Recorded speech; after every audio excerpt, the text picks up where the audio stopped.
Aujourd'hui, on est sur Europe 1, les copains. On va écouter un témoignage, celui de Christine Kelly, qui est chroniqueuse sur CNews, parce que, en tant que membre de l'extrême gauche, j'ai envie de donner la parole à des personnes issues de la minorité.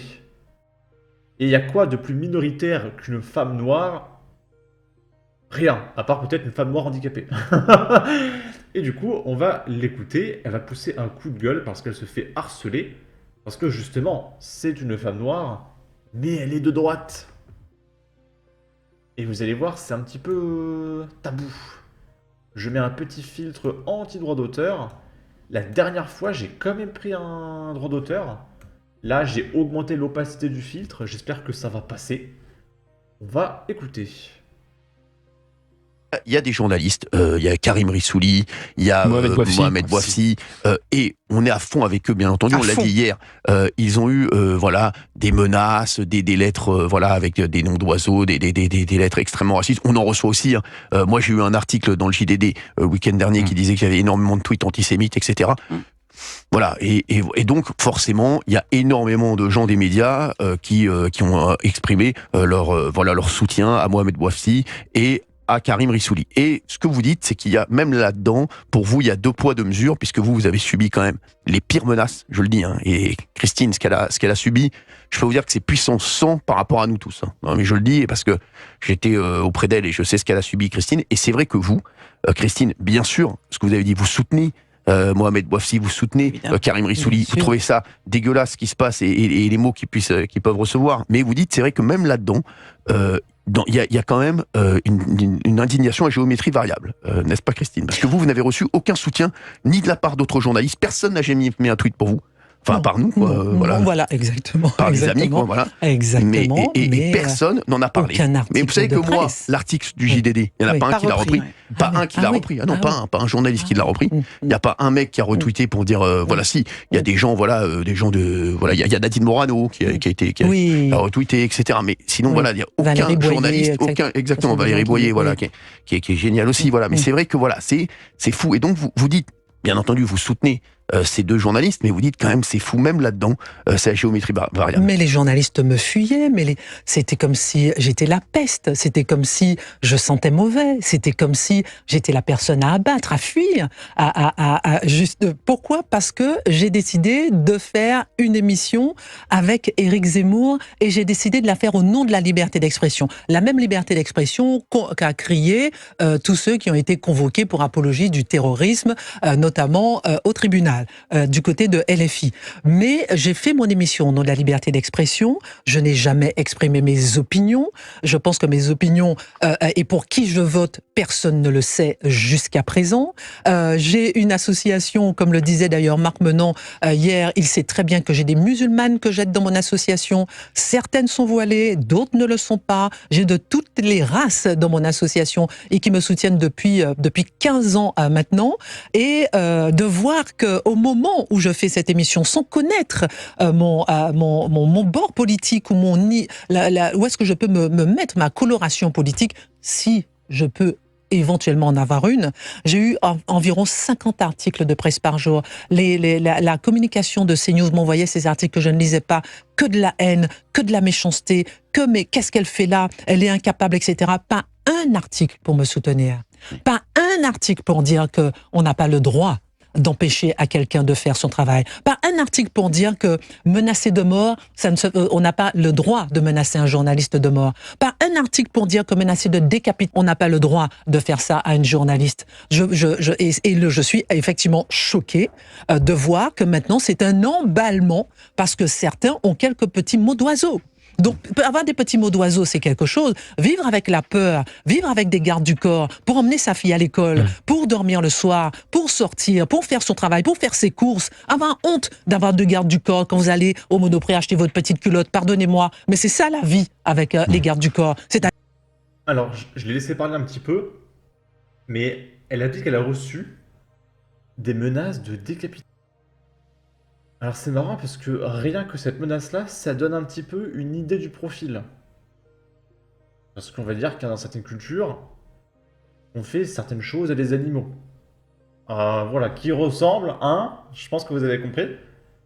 Et encore une fois, Christine Kelly, elle est de droite, belle, élégante, elle parle bien, elle n'est pas insultante, elle est courtoise.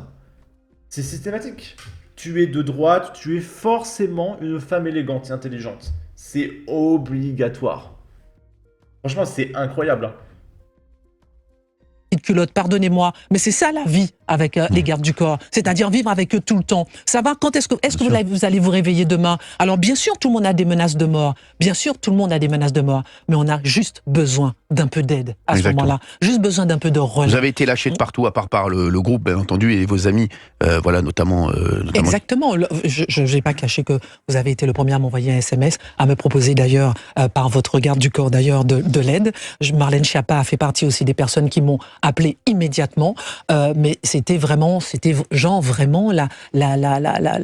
les seules personnes et ma direction évidemment qui me dit Christine, continue.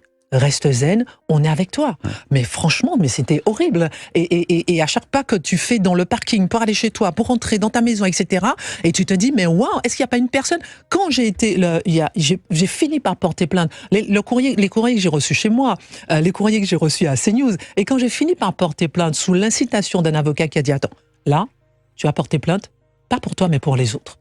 Parce qu'il faut que ça cesse. La personne a été condamnée. Une journaliste de l'AFP était au tribunal, elle ne voulait pas du tout m'interroger, elle ne voulait pas du tout mettre mon nom dans le papier. Et elle ne voulait pas mettre... l'avocat qui lui a dit non, il faut mettre quand même la condamnation. Incroyable. Il faut mettre la condamnation. Et c'est pour dire, voilà, que... Mais c'est intéressant de voir que lorsque je suis arrivée, par exemple, à LCI en 2000, et qu'il se trouve que j'ai été la première noire à être dans une chaîne info, j'en ai rien à cirer, moi, d'être la première noire, d'être dans une chaîne info. Non, mais tu fais ton travail, tu es journaliste, tu passes à une école de journaliste, tu envoies des CV, t'avances, tu sais même pas si t'es noir ou si t'es pas noir. Ouais. T'avances, tu fais ton travail. Il se trouve que t'es la première noire. Qu'est-ce qui me l'a fait remarquer? Ah, mais ça, c'est un critère de gauche. La gauche classe tout le monde selon les couleurs de peau. Donc, évidemment que quand tu as eu un travail, on a dit que tu étais une journaliste noire. Évidemment. Et c'est ce qui va se passer de manière générale si la gauche arrive au pouvoir. C'est obligatoire. Il y aura les quotas, etc. Selon les couleurs de peau, ça va être absolument merveilleux, d'accord?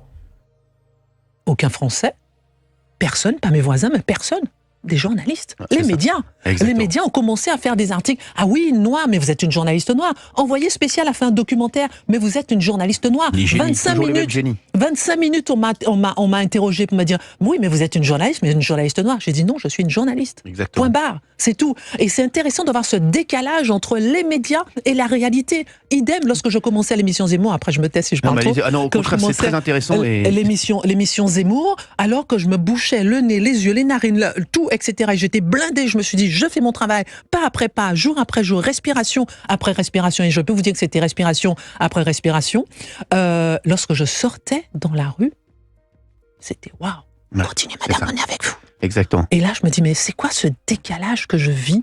Parce Quel que est ce décalage? C'est les donneurs de leçons, le même décalage qu'on voit dans les yeux. Qui sont dans leur tour d'ivoire et qui ont, je vous le dis, aujourd'hui, pourquoi le succès de C8, de CNews, d'Europe 1 aujourd'hui, qui cartonnent de plus en plus, dérange? Parce que ces gens-là n'ont plus la main. C'est-à-dire que ceux qui nous sont donnés des leçons pendant des années et des années, qui disaient aux Français, ce film est bien, ce film n'est pas bien, cette émission est bien, cette émission n'est pas bien, cet homme politique est bien, cet homme politique n'est pas bien, qui ont fait la pluie et le beau temps pendant des années parce qu'ils étaient extrêmement protégés et qu'il n'y avait pas de contre-pouvoir, même médiatique, et bien aujourd'hui, ils se disent on est en train de perdre la main, donc ils font tout et n'importe quoi. Aujourd'hui on le voit, moi j'ai des articles tous les jours dans Libération, tous les jours dans Télérama, tous les jours dans Le Monde, et ils sont en train de voir qu'ils sont en train de perdre la main et que les Français, en fait, tout ce qu'ils peuvent dire aux Français, les Français ne les écoutent plus.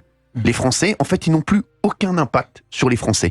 Et ils voient qu'aujourd'hui, une chaîne comme CNews, une chaîne comme C8, une radio comme Europe 1, et bien aujourd'hui, les Français, aujourd'hui, ils adhèrent. Ils adhèrent parce qu'ils ont l'impression qu'on leur dit les choses. On n'est pas partisans, ni pour un parti, ni pour l'autre. On dit juste des choses qu'on n'entend pas ailleurs. Et je pense que c'est ça aussi qui fait le succès de CNews, d'Europe 1, de C8, et qui fait votre succès, Christine, et qui dérange ces journalistes. Il les dérange. Vous savez pourquoi vous les dérangez? Parce qu'ils ne vous contrôlent pas, ils ne vous contrôlent plus. Hein, ils veulent tout contrôler. Ils veulent contrôler la parole de tous les journalistes. Le récit. Et c'est un truc de fou. Et je vous le dis, quand vous dites envoyé spécial, c'est toujours les mêmes donneurs de leçons. Et ils sont en train de perdre la main. On le voit bien. On voit bien complément d'enquête cette année. On voit bien qu'ils ont perdu la main. C'est quoi leurs 2 meilleures audiences à complément d'enquête? Leurs 3 meilleures audiences? Complément Hanouna, d'enquête. Bardella. Hanouna, Bardella, Depardieu. Ouais. 3 personnes qu'ils détestent, qui voulaient absolument couler. Qu'est-ce qu'ils ont fait? Bardella, il est premier dans les sondages. Je n'ai jamais aussi bien marché de toute l'année. Donc, complément d'enquête, une fois de plus, les Français leur ont répondu. Leur ont dit, vous voyez, vous dites ça, et nous, on pense le contraire.